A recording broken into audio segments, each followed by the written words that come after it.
अस्सलामुअलैकुम, आप देख रहे हैं समा और मैं हूं आपके साथ मनीज़े मोइन और मैं हूं सबा शेख। बुलेटिन में कहेंगे खुश आमदीद। आगाज में आपको बताएंगे कि हुकूमत ने इक्तिसादी सर्वे 2021-22 जारी कर दिया।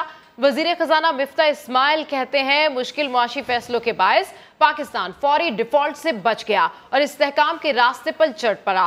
अगला हदफ पायदार मुआशी तरक्की होगी, समरात आम आदमी तक पहुंचाएंगे। इस्लामाबाद में प्रेस कॉन्फ्रेंस के दौरान वजीर खजाना ने बताया कि रवा माली साल शरह नमू 5.97% रही। दरामदाद पिछले साल की निस्बत 48 और बरामदाद 28% बढ़ी। तजारती खसारा 45 अरब डॉलर हो गया। आइंदा मंगल तक चीन से 2.4 अरब डॉलर मिल जाएंगे, जिससे ज़र मुबादला ज़खायर 12 अरब डॉलर से तजावुज़ कर जाएंगे। हम वो मुश्किल फैसले लेने में कामयाब हुए हैं और जो इमिनेंट डिफॉल्ट की तरफ मुल्क जा रहा था वो अल्लाह ताला की मेहरबानी से अब हमने उसको अवॉइड कर लिया। उस रास्ते से हम हट गए हैं, इस्तेहकाम के रास्ते पे आ गए हैं। एक मरतबा फिर ग्रोथ दिखाएंगे, लेकिन ग्रोथ विद रिस्पॉन्सिबिलिटी दिखाएंगे। और कोविड के ज़माने में लॉन्ग टर्म प्लान जिनको ले लेती, जो अफराद नजर आया हुआ है, शायद उसमें कमी होती। मुस्लिम लीग नून के लिए बारूद सुरंगें सिर्फ नहीं थी, कोalition हुकूमत के लिए पीपल्स पार्टी, JUI, MQM, इनके लिए बारूदी सुरंगें सिर्फ नहीं थी। बारूदी सुरंगें रियासत पाकिस्तान के लिए थी, क्योंकि खान साहब ने बिजली के मुआहदे नहीं करे, ईंधन के मुआहदे नहीं करे, बिजली के कारखाने नहीं लगाए, तो वो पूरे मुल्क के अंदर लोड शेडिंग हो रही है, वो पाकिस्तान के अंदर लोड शेडिंग हो रही है। एक्सपोर्ट भी बढ़ी है, लेकिन एक्सपोर्ट जाहिर है कि सिर्फ 28% बढ़ी है। तो आपने कहा जो ट्रेड डेफिसिट है वो इस वक्त $45 बिलियन का हो चुका है। $5.6 बिलियन से रिजर्व कम हुआ। पीर मंगल तक इंशाअल्लाह ताला ये बढ़ के फिर 12 बिलियन हो जाएगा, जब हम चाइना से $2.4 बिलियन जो कि हम एक्सपेक्ट कर रहे हैं वो आ जाएंगे। तो खान साहब ने जाने से पहले पेट्रोल जो था वो सस्ता कर दिया था, वो चेक लिखने के मुतरादिफ था। तो इक्तिसादी सर्वे पर बात करने के लिए हमें ज्वाइन किया है इस वक्त कैस असलम साहब ने। बहुत शुक्रिया सर, समा के लिए वक्त निकाला। सर, इक्तिसादी सर्वे के मुताबिक इक्तिसादी तरक्की की शरह 6% के करीब है, तो क्या वजह है कि मुल्क मुआशी बहरान का शिकार है? पहले तो ये मैं कह दूं कि ये जो 6% आई है वो इस हुकूमत का कोई कारनामा नहीं है, वो पिछली हुकूमत का कारनामा है।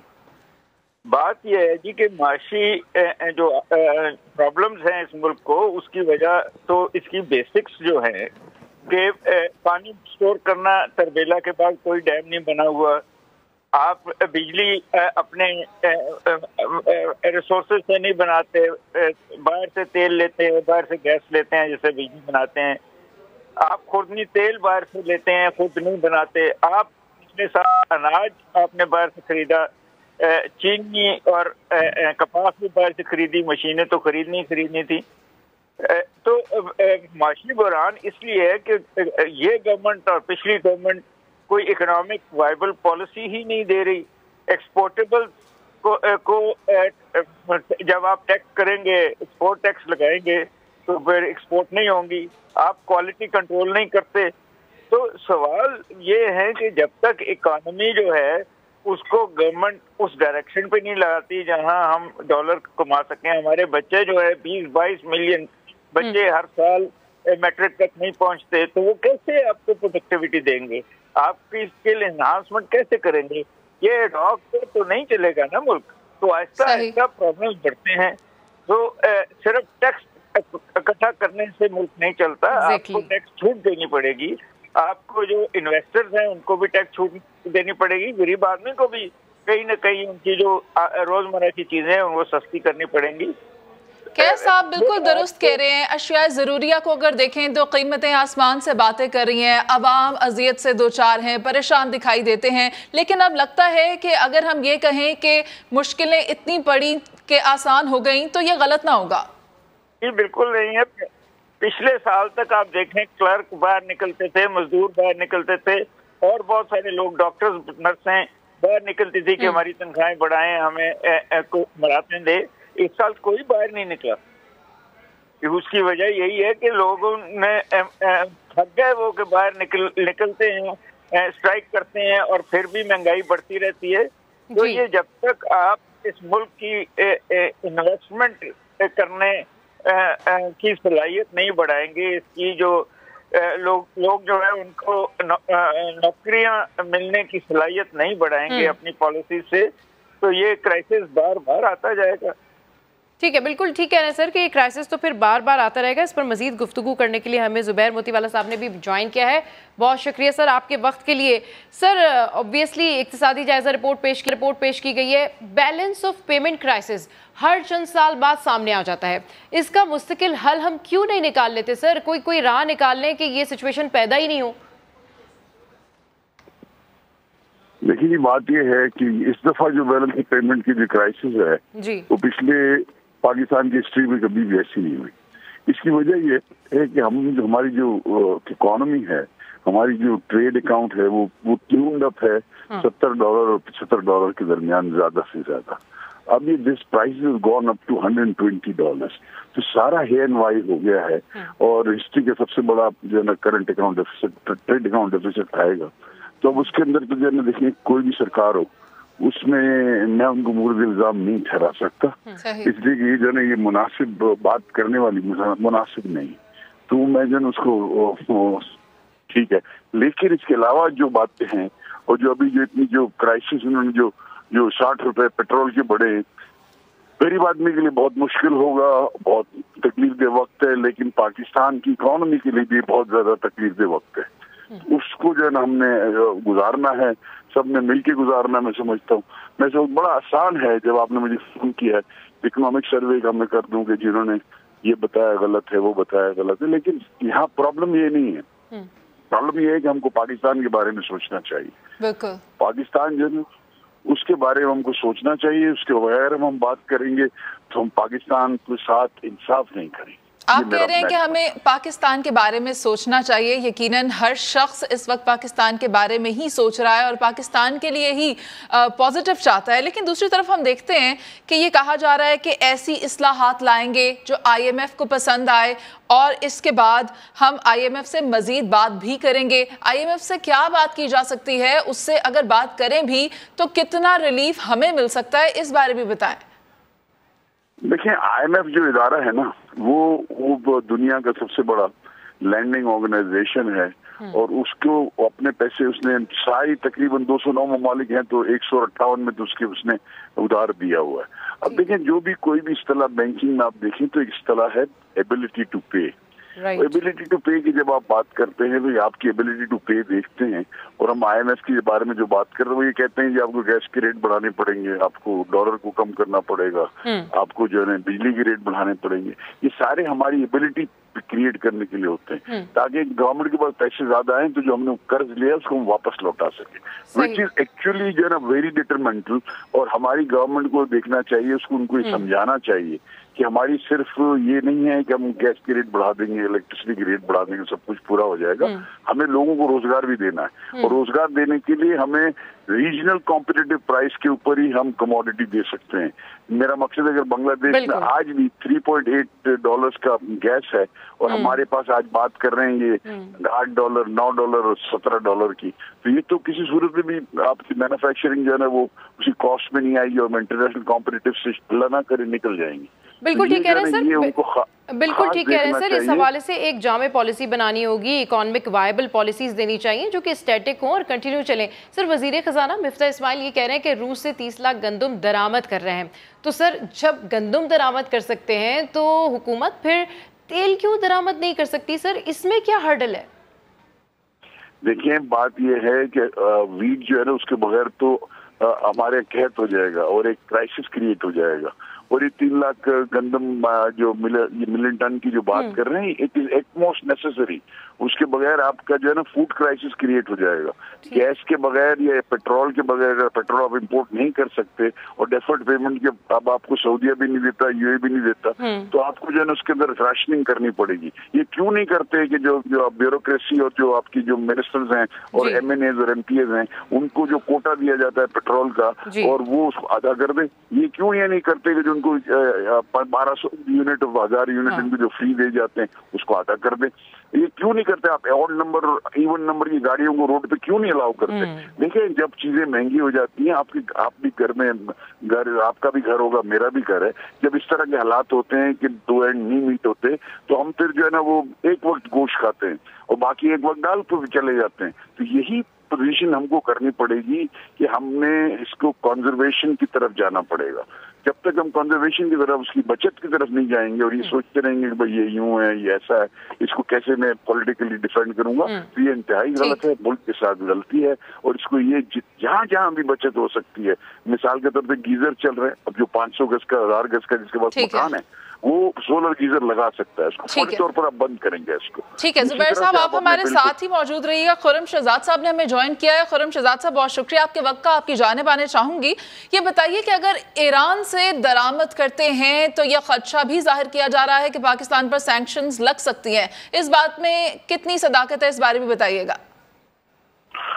देखिए जी, बिल्कुल इंपोर्ट कर सकते हैं, हमारा पड़ोसी कंट्री है, उसके पास एक रिसोर्स है, तो हम क्यों ना उनसे इंपोर्ट करें। मेरे नहीं ख्याल इस पे बहुत ज्यादा कोई सैंक्शंस की बात होगी, क्योंकि हम वैसे तो हम चाइना के साथ भी जो है काम करते हैं। हमारा सबसे बड़ा जो ट्रेड डेफिसिट है, खसारा जो है आपका तिजारती, वो हमारा चाइना के साथ है और हमारे कर्जे भी चाइना से हमने लिए हुए हैं। तो हम क्यों नहीं ईरान के साथ कर सकते, रशिया के साथ भी कर सकते हैं ऑफ कोर्स।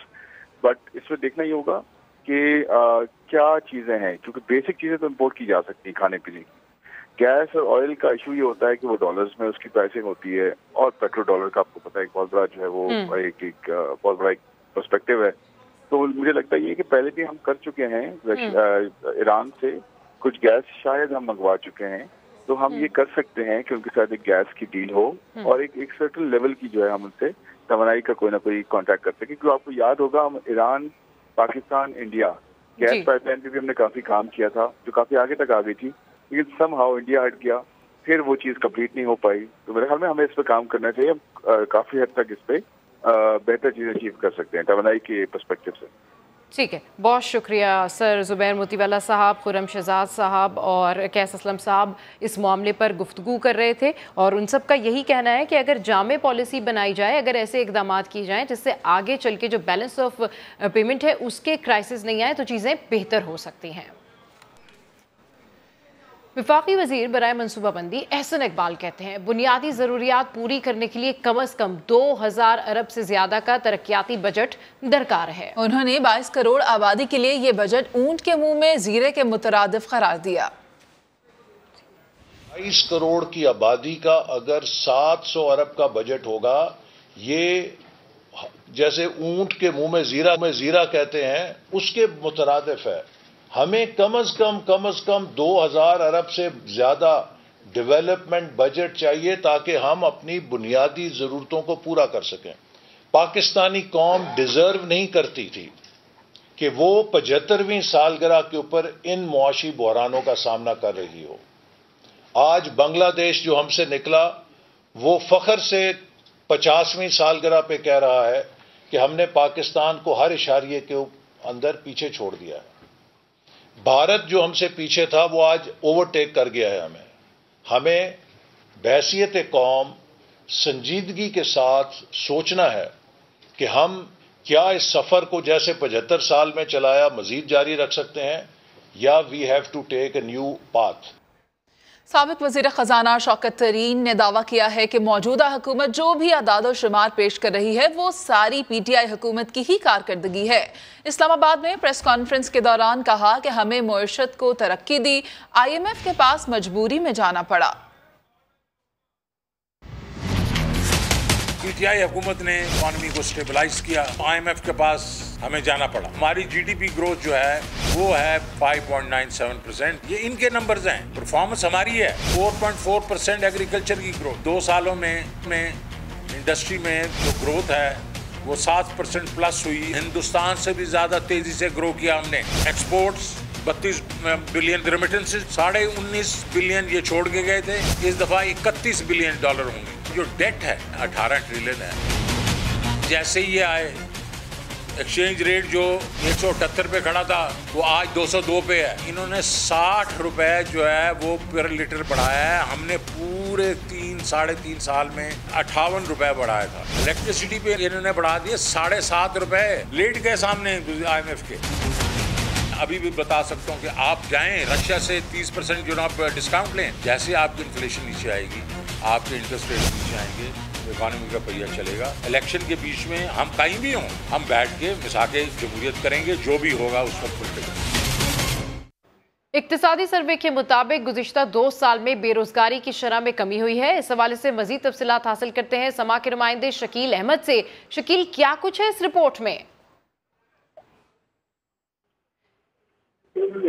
इक्तिसादी सर्वे के मुताबिक गुज़िश्ता 2 साल में बेरोजगारी की शरह में कमी हुई है और इक्तिसादी सर्वे की रिपोर्ट ये भी कहती है कि 2021 और 20 में मुल्क में लेबर फोर्स की तादाद 7,17,60,000 रही। इस सर्वे के मुताबिक इसमें से 45,10,000 अफराद बेरोजगार भी थे, जबकि ज़राअत में रोजगार की शरह 37.4%, सर्विसेज में 37.2% रिकॉर्ड की गई। सनती शोबे में 25.4% अफराद को रोजगार मैसर आया है। तो ओवरऑल जो कंक्लूजन निकला है इस रिपोर्ट का वो ये है कि इक्तिसादी सर्वे की रिपोर्ट के मुताबिक गुज़िश्ता 2 साल में बेरोजगारी की शरह में कमी वाक़ई हुई है। अब से कुछ देर कबल इक्तिसादी सर्वे की ये रिपोर्ट पेश की गई, जिसके मुताबिक जो बेरोजगारी की शरह जो है उसमें कमी वाक़ई हुई है। इसकी मज़ीद तफसीलात जानते समा के नुमाइंदे शकील अहमद से। जी शकील अहमद, इस रिपोर्ट के हवाले से अपडेट कीजिए। इक्तिसादी सर्वे 2021-22 में आदादोशुमार सामने आए। उसके मुताबिक पिछले 2 साल में महंगाई जो बेरोजगारी की जो शरह है उसमें 0.6% कमी आई है। 2020-21 में बेरोजगारी की शरह 6.3% रिकॉर्ड की गई है, जबकि 2018-19 में बेरोजगारी की शरह मुल्क में 6.9% थी। 2020-21 में लेबर फोर्स की तादाद 7,17,60,000 थी। इसमें से 45,10,000 अफराद बेरोजगार थे, जबकि 2018 में ये बेरोजगारों की तादाद 47,10,000 थी। और साथ ये भी सर्वे में बताया गया है कि ज़राअत में रोजगार की शरह 37.4% है, सर्विसेज में 37.2%, जबकि सनती शोबे में 25.4% अफराद को रोजगार मुयस्सर है। जी ठीक है, बिल्कुल शकील, आप हमारे साथ रहिए। यहाँ आपको ये भी बताएं कि माली साल 2022-23 का बजट कल पेश किया जाएगा। वजीर खजाना मिफ्ता इस्माइल बजट पार्लियामेंट में पेश करेंगे। इस हवाले से हम आपको अपडेट कर रहे हैं कि जिस तरह हम सब जानते हैं कि आज इक्तिसादी सर्वे की रिपोर्ट पेश की गई है, अब कल वजीर खजाना मिफ्ता इस्माइल बजट पार्लियामेंट में पेश करेंगे। जी शकील अहमद, इस हवाले से भी अपडेट कीजिए। देखिए, जो नए माली साल का बजट है उसका जो हुजम है 9,500 अरब रुपए लगाया गया है उसका तखमीना, और माशी तरक्की का हदफ 5% मुकर्रर किया गया है। IMF का टैक्स हदफ जो है वो 7,255 अरब रुपए मुकर्रर करने पर जोर है। आज भी IMF से मुज़ाकरात होंगे और कल सुबह तक इसको हतमी शक्ल दी जाएगी। लेकिन ज़राए का ये कहना है कि नए बजट में कम से कम 300 अरब रुपए से ज्यादा के नए टैक्स इकदाम शामिल होंगे। मुख्तलिफ शोबों पर टैक्स बढ़ाया जा सकता है। वजीर खजाना मिफ्ता इस्माइल ने यह वाज़ेह किया है कि अमीर तबके पर टैक्स की शरह में इजाफा हो सकता है। वफाकी तरक्याती मंसूबों के लिए 800 अरब रुपए मुख्तस करने की तजवीज़ है और नॉन टैक्स रेवेन्यू की मद में 1,626 अरब रुपए वसूल किए जाएंगे, जिसमें पेट्रोलियम लेवी की मद में 558 अरब रुपए आवाम से वसूल किए जाएंगे। सरकारी मुलाजमीन की तनख्वाहों में भी 10 से 15% इजाफे का इम्कान है। और आज इक्तिसादी सर्वे रिपोर्ट जारी करते हुए वजीर खजाना ने ये बिल्कुल इंदिया दिया है कि सरकारी मुलाजमीन की तनख्वाहों में इजाफा किया जाएगा, क्योंकि मुल्क में महंगाई में भी इजाफा हुआ है। जी ठीक है, अपडेट करने के लिए शुक्रिया। पार्लियामेंट ने इलेक्शन एक्ट तरमीमी बिल की मंजूरी दे दी है। बिल की कसरत राय से शिकवार मंजूरी दी गई है। EVM और ओवरसीज वोटिंग के लिए इलेक्शन कमीशन पायलट प्रोजेक्ट करे। इस हवाले से हम आपको अपडेट कर रहे हैं।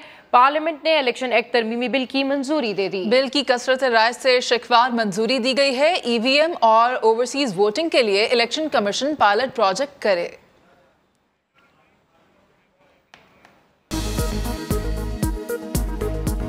ऐवान में पार्लियामेंट का मुश्तरका इजलास, बाहर PTI के खवातीन अरकान का एहतजाज। आलिया हमजा पार्लियामेंट के दरवाजे पर चढ़ गईं, कुछ खवातीन अंदर पहुंचने में कामयाब। नैब कवानीन में तब्दीली और इलेक्शन से मुतल्लिक बिल की मुखालिफत।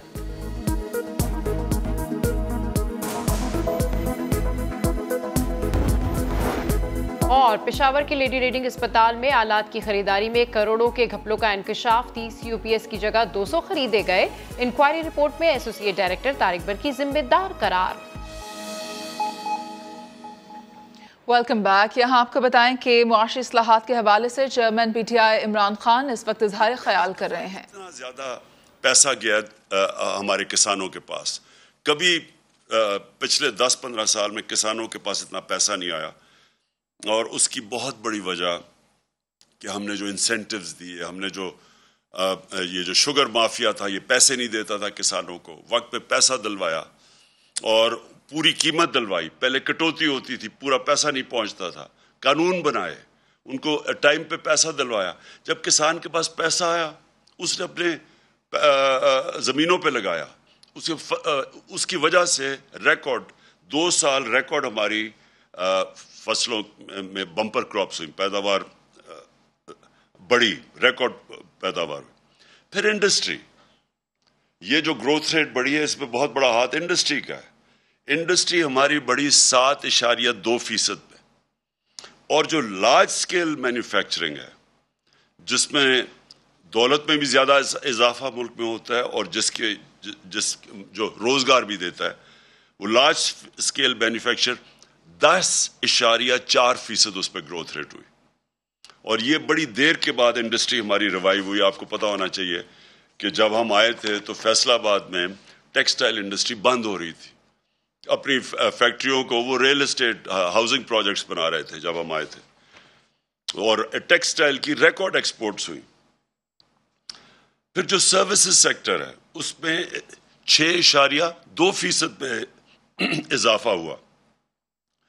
और जब कहते हैं कि जिन्होंने बहुत बड़े कर्जे ले लिए, मुल्क को कर्जों में डुबो दिया, ये मैं आपको अब फिगर्स बताता हूँ कि हमारा जो डेट GDP रेशो है, जो नून लीग छोड़ के गई थी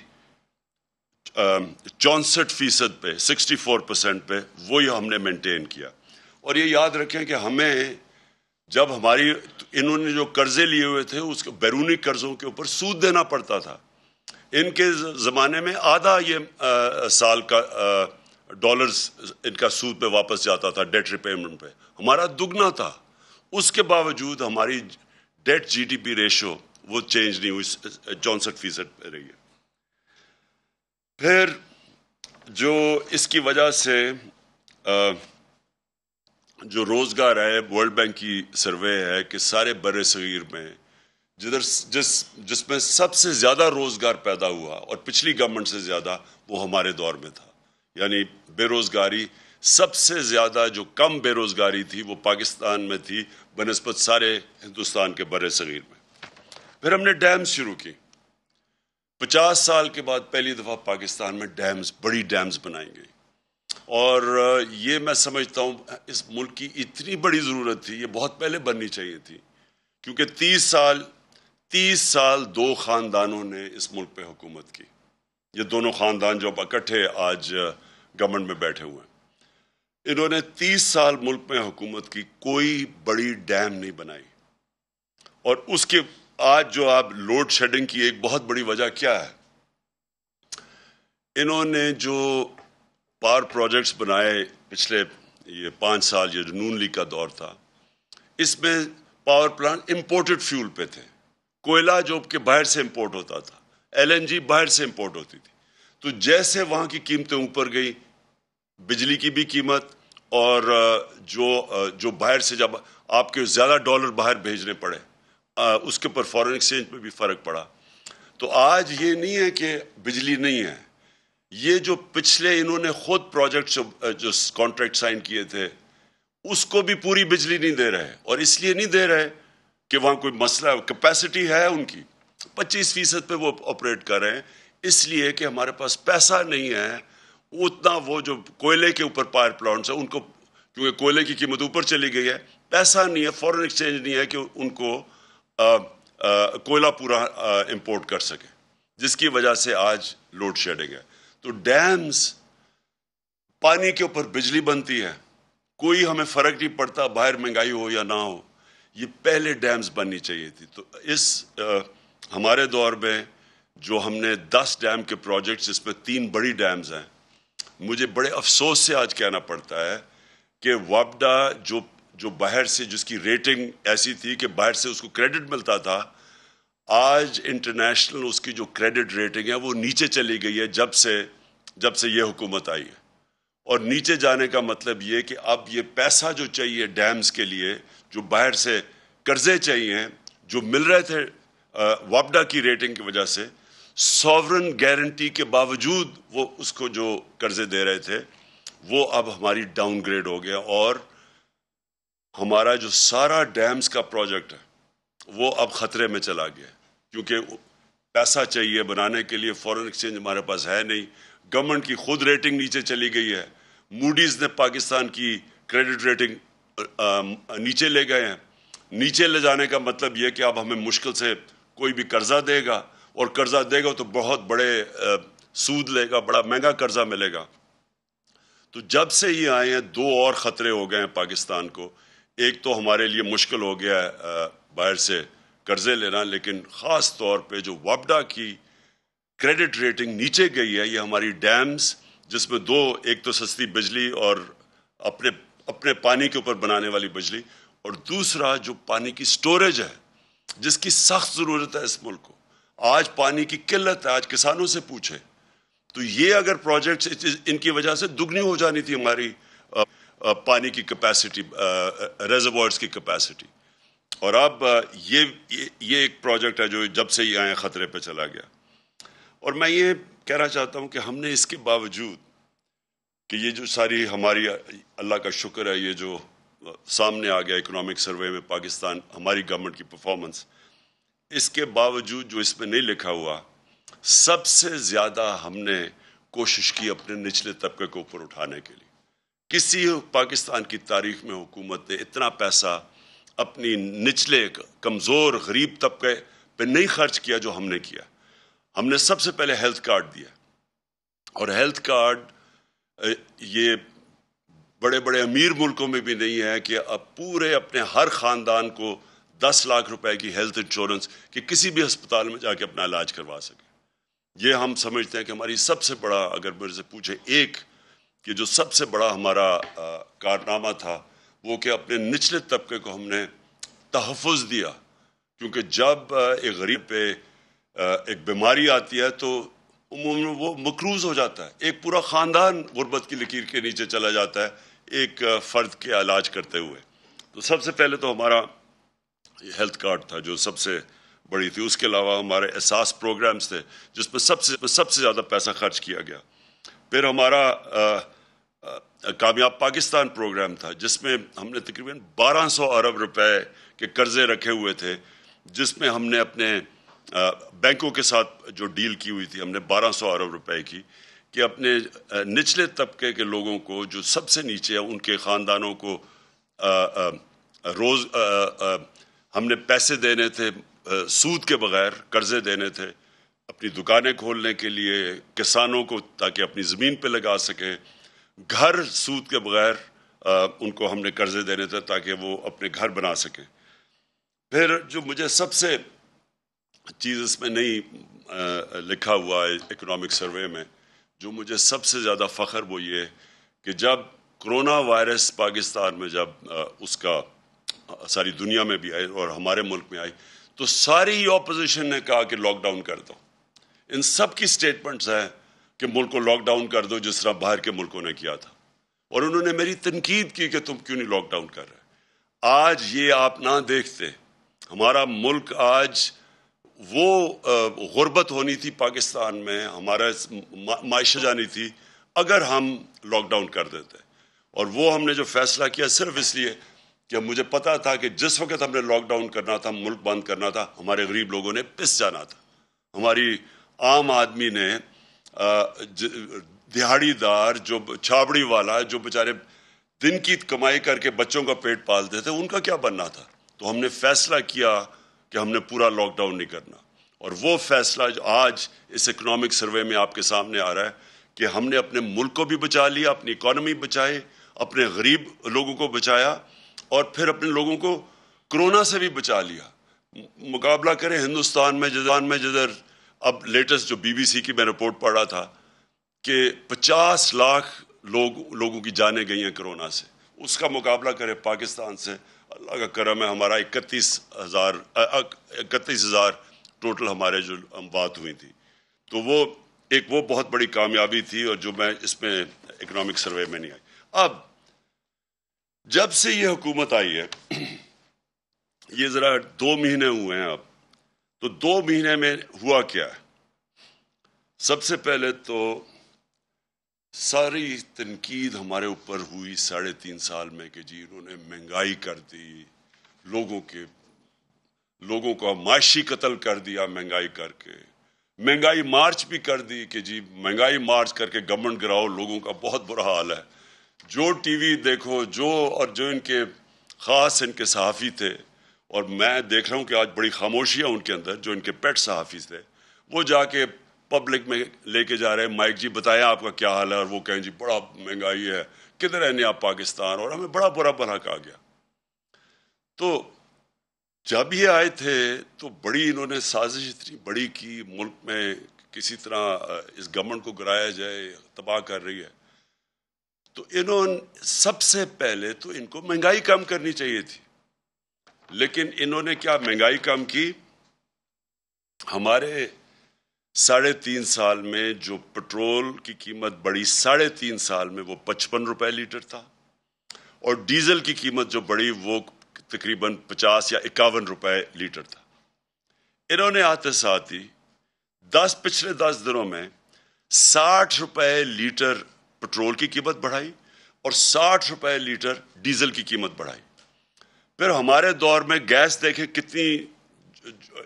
گیس کی قیمت کتنی بڑھی, ان کے دور میں 40% انہوں نے گیس کی قیمت بڑھا دی. بجلی کی قیمت 10 روپے یونٹ اوپر بڑھا دیا انہوں نے. ابھی جو لوگوں کو پتہ چلے گا کہ مہنگائی ہوتی کیا ہے.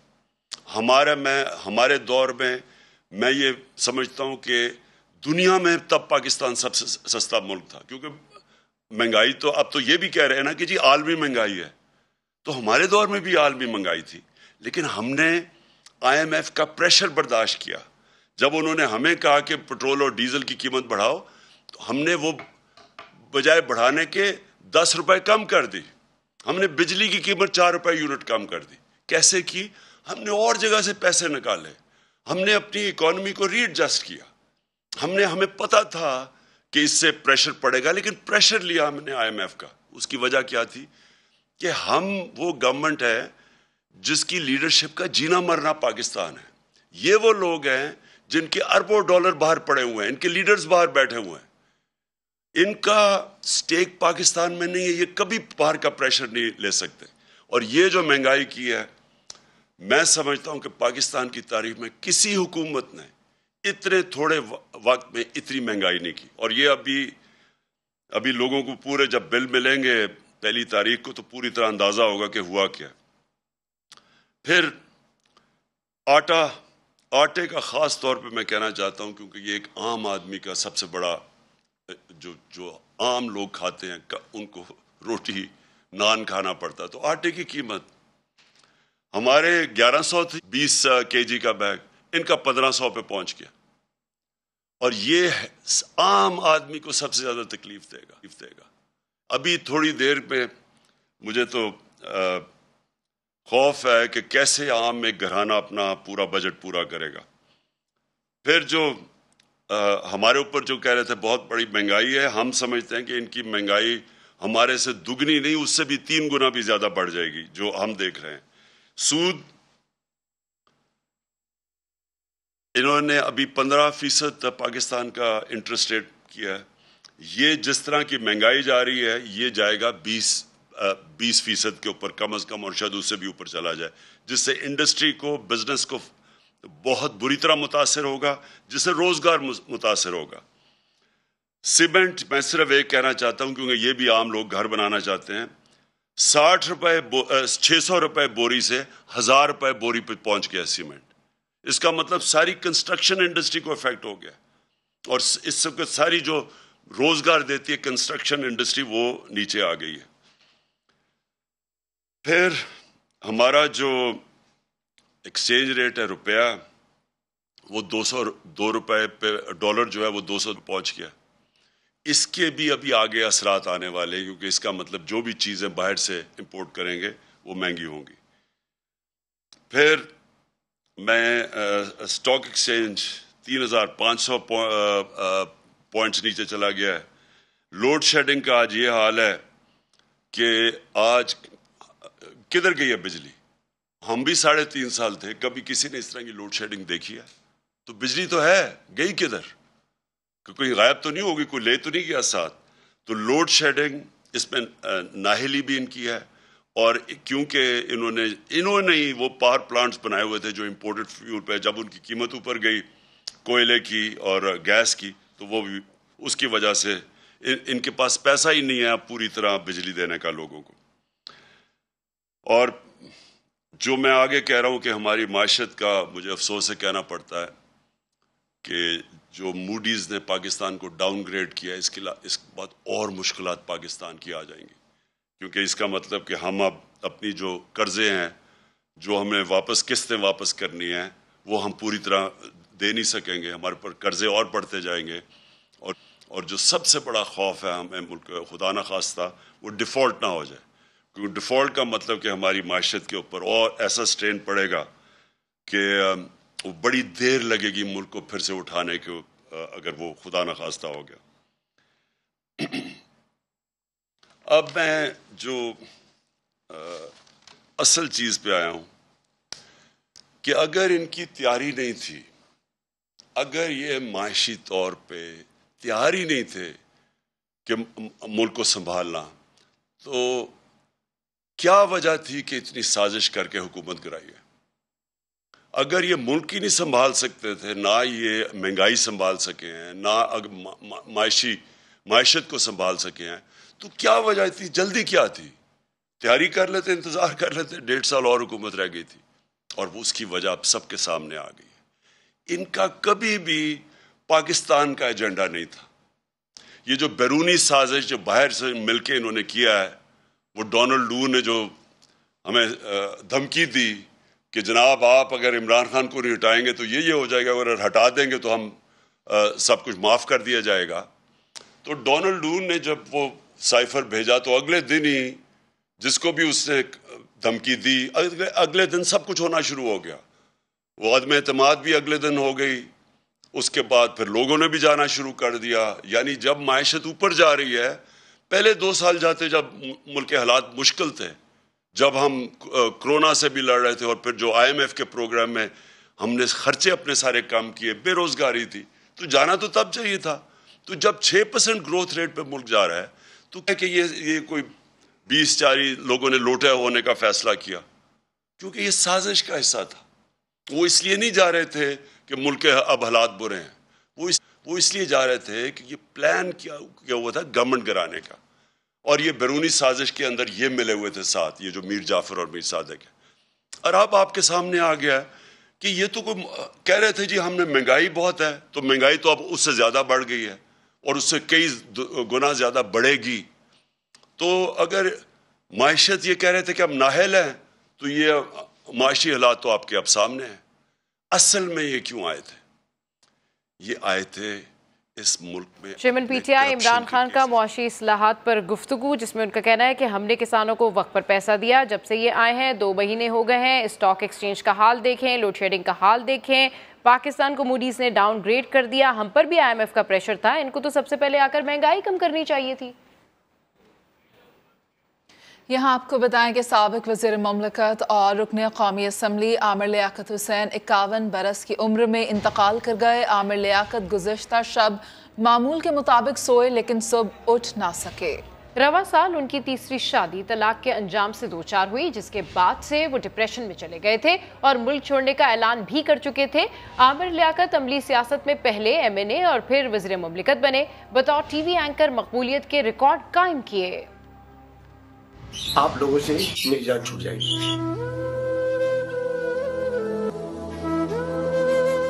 پرجوش مقرر سے عملی صحافت تک اور فعال سیاست سے ملک کے مقبول ترین ٹی وی اینکر بننے تک, ایک زندگی میں کئی زندگیاں جینے والے عامر لیاقت کی حیثیت ایک ایسے سیلیبریٹی اور سپر اسٹار کی تھی جسے نظر انداز کرنا ناممکن تھا. چاہے انہیں پسند کرنے والے ہوں یا ناپسند کرنے والے, سب پر ان کے انتقال کی خبر بجلی بن کر گری. आमिर लियाकत बुध की रात खुदादाद कॉलोनी में वाक़े घर में मामूल के मुताबिक सोए थे। सुबह जब मुलाजमीन के जगाने पर भी न उठे तो एम्बुलेंस को बुलाकर अस्पताल यूनिवर्सिटी रोड के अस्पताल हुक्काम का कहना है जब वो अस्पताल पहुंचे तो उनका इंतकाल हो चुका था। जब अस्पताल से हमने चेक किया, हमने अफसरान भेजे आगा खान में, तो उन्होंने बताया कि he was received dead.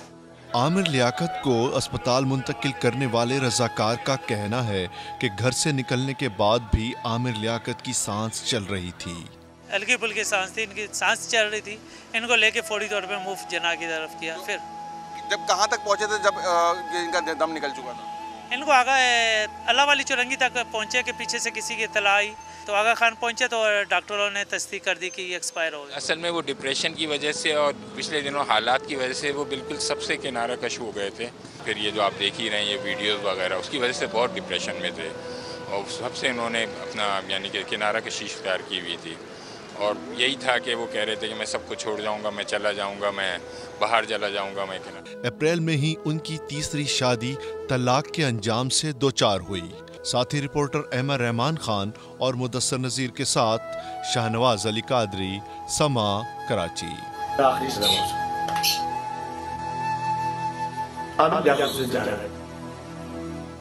Police ने आमिर लियाकत के कमरे को सील कर दिया। क्राइम सीन यूनिट का कहना है कि कमरे से अहम शवाहिद मिले हैं। मजीद जानते हैं समा के chief crime reporter Ahmed Rehman Khan से। अहमद, बताइएगा, शवाहिद इकट्ठे कर लिए गए हैं?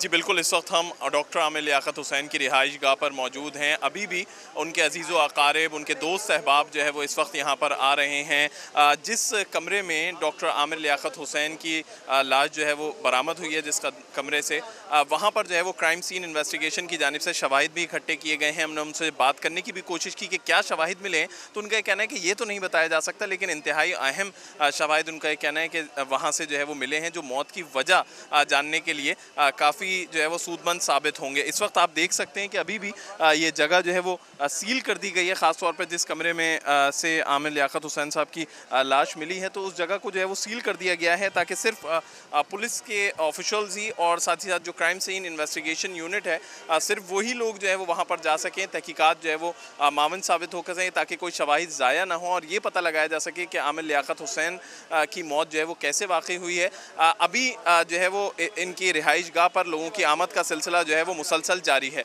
जी बहुत शुक्रिया अहमद, आप अपडेट कर रहे थे। एक ब्रेक के बाद हाजिर होंगे हेडलाइंस के साथ। देखते रहिए समा।